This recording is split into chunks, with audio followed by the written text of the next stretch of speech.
Hey, good afternoon, friends. Mike Stefanik here, aka the Franchise Man. This past week, when I was locked up in my house at Lake Lure, North Carolina, stuck there because of 22 inches of rain in 24 hours, I knew there'd be a problem. I live in Hilton Head, as many of you know, and I made it back on Monday. I-26 was shut down in Columbia. They were fearful that the bridge was going to wash out, so everybody was diverted. And thank goodness for my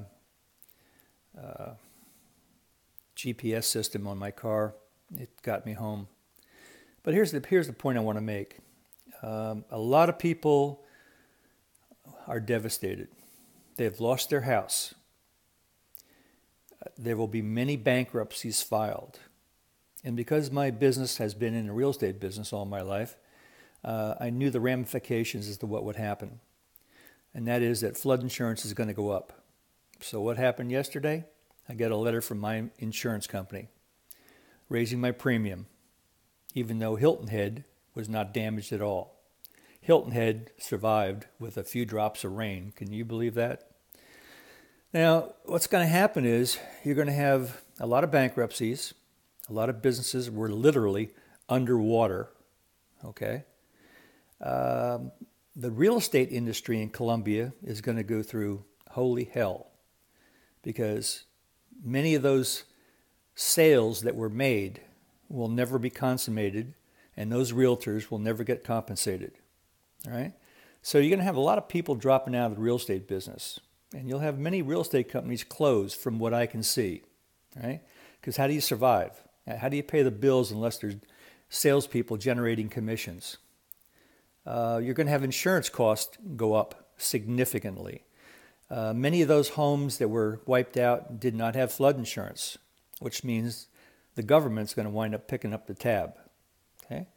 You're going to have more people going on welfare in South Carolina, which is already strapped to the hilt. I think they owe $43 billion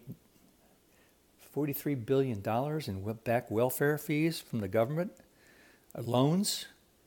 So things are not looking good. There's an awful lot of great people out there that are willing to support all the people that have been damaged in Colombia.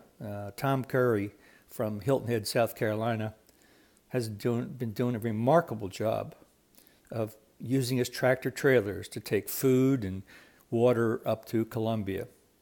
So there's a lot of generous people out there. But I think what you're going to see is South Carolina is going to have to increase taxes to cover a lot of the infrastructure. So I'm predicting they're going to raise gas tax. And, you know, do I mind? No, I don't mind. You know, gas, I was buying gas up at I-26 for $1.71 a gallon. My gosh, compared to a few years back, $5 a gallon. So we could well afford a gas tax in South Carolina. But here's another thing I'm trying to make a point of. What you've noticed over the years is when you charge something on your credit card, they give you about 2 weeks to pay, okay? Somewhere along the line, business is going to have to be more sensitive and give people more time to pay their bills. It's just the way it has to happen. Because how many families have cash? How many families have 6 months reserves? They don't have it, okay?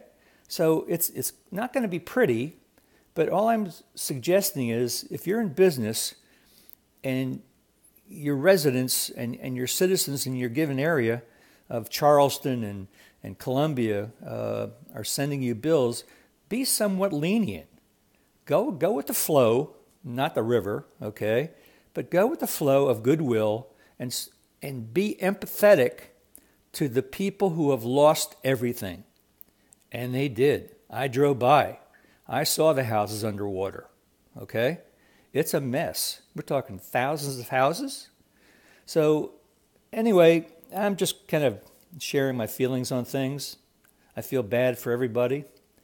But as a businessman, I know that you're going to have empathy, and try not to play hardball with those that have lost everything. That's all I have to say. Okay. Ciao. Bye.